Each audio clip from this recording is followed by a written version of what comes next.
Before I invite Francis to give a speech, folks, can I just have a quick word about this? Our speakers are professionals, and they know their stuff and they know how to speak. But I can say from my personal experience that when you're standing up here, you're in a slightly different world, and we all have our own alert mechanisms too. So every time that Samsung whistle goes off, I kind of go, hang on, is that mine? So it's a little bit disruptive. So if I could request humbly and kindly, reach for your cell phones, put them on buzz, on vibrate, and allow our speakers to fully get into their subject matter. Thank you very much indeed for that. Sorry to have to bring that up. Let's move on. Our next address is by Francis Wong. He's the Vice President of Huawei Enterprise Group Energy Sector, keeping up with the energy theme, the digitalization of that sector. Francis Wong. Hi. Good morning, everyone. Honorable speakers, distinguished guests, and ladies and gentlemen. My name is Francis. I'm from Huawei, but I'm not Chinese. I'm actually from Malaysia. It's great to be here today. I'm going to present you digitization of energies. Actually, it's more focusing on for the power utilities industry in general. So this will be our agenda for today. The changes were actually happening in the age of digital world, and then what will be the new ICT technologies from Huawei, and the transformations that are taking place for the power utility industry. And the last will be the strategies to speed up the transitions to smart energy systems. So now, ladies and gentlemen, we are in the age of digital economics. Today, if you want to book a taxi, you can just call Uber. And this is actually it's the largest taxi company in the world. But do they own any taxi? Do they? No. So this is actually the biggest taxi company, but they don't own any taxis at all. And also, if you want to book a hotel, you go to Airbnb. This is the largest hotel or accommodation provider in the world. Again, they don't own any real estate at all. Okay? How fantastic it is. And this is the age of digital economics. The largest phone company in the world today is actually WeChat from China. And they don't own any infrastructures at all. And when I was in China early this year, I was quite amazed. People over there, they use WeChat, like what we use for WhatsApp. And more remarkably is that they can use this WeChat to pay anything at all, from the restaurants to the shopping retails, everything at all, even taxi. So, ladies and gentlemen, what is going to happen to the banking system? Is there any banker here? Is there any banker here? Okay. So, bankers, if there's a companies like this, they can make any payment at all through their website, through their applications, and people will actually keep their money in these companies and not in the banks. So how actually you see the industry has been changing, and this is what we call it disruptive technologies. Okay. Now the last will be like the world's most valuable retailers is Alibaba or the Facebook's. They don't actually have to create any own contents at all. So we can see the world actually changing from what we have been doing business for the past probably like 120 years, 100 or 200 years ago. So we all had to leverage on ICT or IT. Today, if you really want to do business, you really have to leverage on IT. Okay. Now, similarly, the trend actually disrupting also into the power industry. I was told that this is supposed to be in energy sections.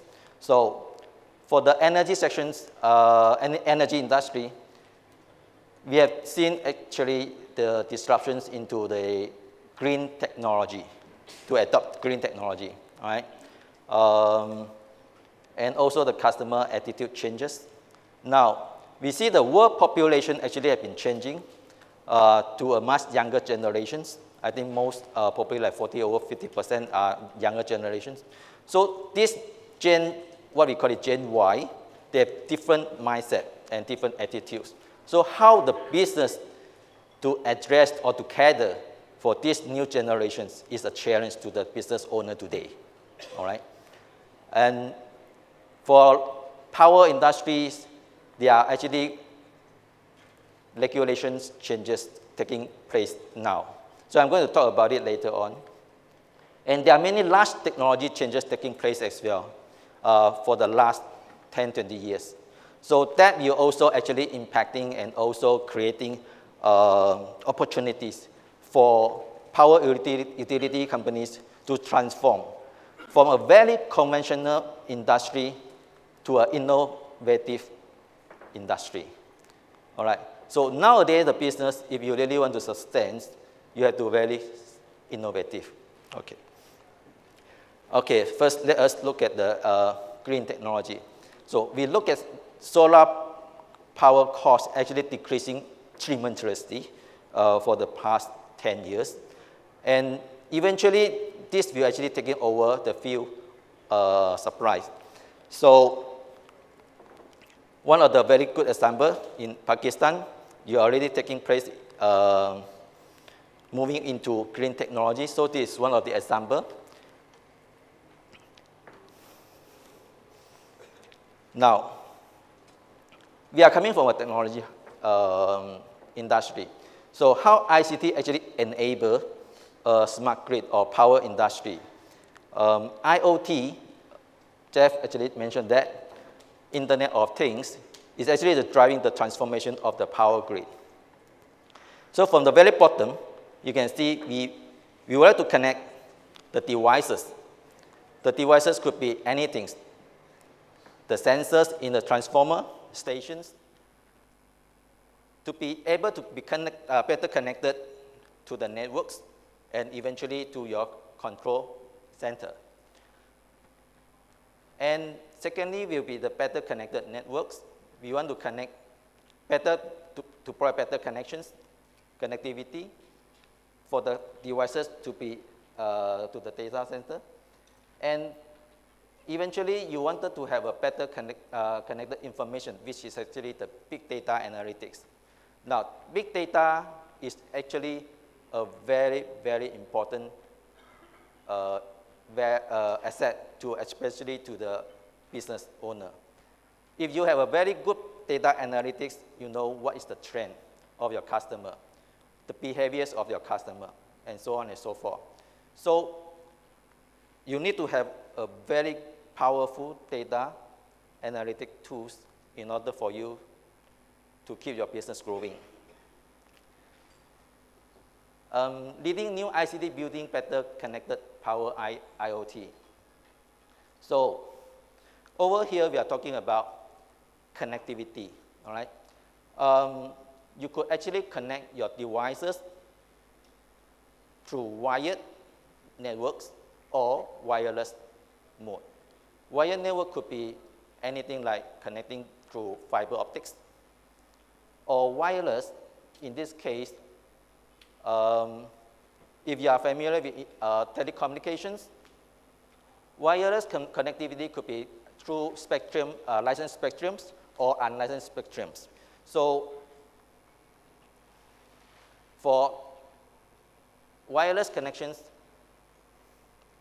we actually have two solutions. One is actually wired licensed solutions, which actually we call it ELTE. The LTE, you know, actually is a 4G technology, and we're actually also moving into a 5G. And this actually catering for more application like AMI, advanced metering infrastructure, whereby connecting your smart meters and also DA, distribution automations, or video surveillance in your substations, and so on. So this technology provides you low latency, which actually means it can be very fast to connect your devices into the network. And also we actually have another technology that is scattering if you do not have licensed spectrum. Okay, this is what we call it 1A IoT. So this technology or solution actually is for enterprises that do not have license to operate your own networks. Okay, because we understand that there's a lot of industry that require wireless connections, but you do not have the license to operate the networks. So we actually have these solutions or technology for you to operate your own private networks. Okay. Now, what actually is PLC? PLC means power line communications. Power line communication actually allows you to connect your devices through power line. And this is mainly applicable to smart meters that connect your house smart meter to the utilities. This technology allows you to have up to 2 megabits per second kind of connections and strong anti-interference. And the reading rates was 100%. So meaning to say that you can actually read the data from the meters 100%. Okay. Now, utilities is transforming. Utility companies used to be a very conservative industry. It's just like banker, very, very conservative. They have to be very conservative because they cannot afford to have any fail, any outages. So therefore, they are very conservative in nature. But moving forward, when I talk to a lot of utility companies around the world, they're actually starting to think about how to sustain their business if there are more clean technology coming up. So they have to be very innovative. Smart grid to smart city. This actually is one of the options or directions of utility company is moving forward. A lot of utility companies in the past, they will only focusing on what we call it their regulated business, which is supplying power, right? But today, the CEO or the CTO of this industry, they are scratching their head. They have to think of how to move forward. How to move forward. So, what they're doing actually now is to restructuring their own organizations. Some of them, they will set up innovations departments. Some will strengthen their IT departments so that they can plan out or come up with a new blueprint for the company's directions. So most or many of the utility companies in the world today, they are moving this direction. They are not only will just supply power supply, they will also involve into other new business, especially into the smart city. Smart city involve a lot of power. Smart home, smart street light, smart building, and the utility company will have the access into all these assets. And therefore, this will be the directions of the utility company around the world now. They're getting into this industry as well.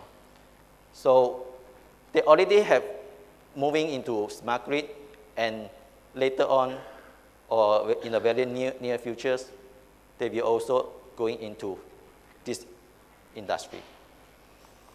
Now, as you know, power companies, they own a lot of assets.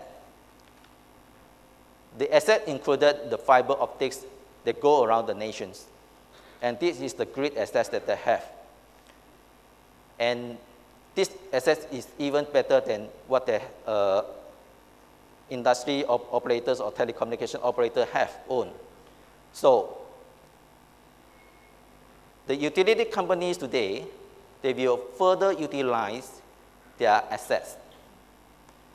They will commercialize these assets so that they can gain or get revenues not only from power supply, by maybe leasing or wholesale their assets into the operators or joint venture with operators or telecom operators to actually venture into telecommunications business. Okay, so this is actually what's happening around the world. Already many power supply utility company moving into telecommunication space. So I'm not sure about in Pakistan. There are already many, and we are already working together with many utility companies around the world and helping them transform their business, especially in the advanced country. So usually they will be restricted in the past that they cannot provide telecommunication services, but as time moving on, the regulation has changed. So if they can get a license, they can actually provide internet broadband services as well. So this will be actually a threat to a lot of telecommunication companies because they cannot, or they do not have as much assets as power utility companies. So the benefits of it, there are many. So of course, generate additional profit and pave the way to smart grid and improve the power quality. And more importantly, actually related to the national building, which actually a lot of countries, they still have a very low internet penetrations. So this will help the country to accelerate the internet penetrations to build out the national broadband. Okay. So what would be the strategy to success in the business? Invest in ICT today. Okay. So I'll just give you an example. SGCC is biggest utility companies in China. Okay, State Grid Corporation of China. This is their investment portfolio. Today, SGCC is the second largest company in the world today, after Walmart. They are the biggest company in China. They have every 5 years layout plan. So if you look at the plan that they have for 2006 to 2010, the total investment is 180 billion US dollar per year. For ICT spending or portfolio, investment portfolio is 11 billion, which is 6.2%. And at that time, they are number 8 in the global Fortune 500. Moving into 2011 and 2015, they increased their ICT investment portfolio 3 times to almost 16%. All right? And their positioning in global Fortune 500 moving up to number 2. They have really invest a lot of money into the ICT so that they can moving to another new high. I'm not talking about the line loss because this is more technical. So last but not least, maybe just give you, ladies and gentlemen, a little bit background of Huawei. Today, Huawei is one of the biggest or largest ICT companies in the world. We have 180,000 employees worldwide. And out of these 180,000, 80,000 of them actually involved in R&D. That means to say that we spend almost more than 10% of our annual revenues into ICT. Okay?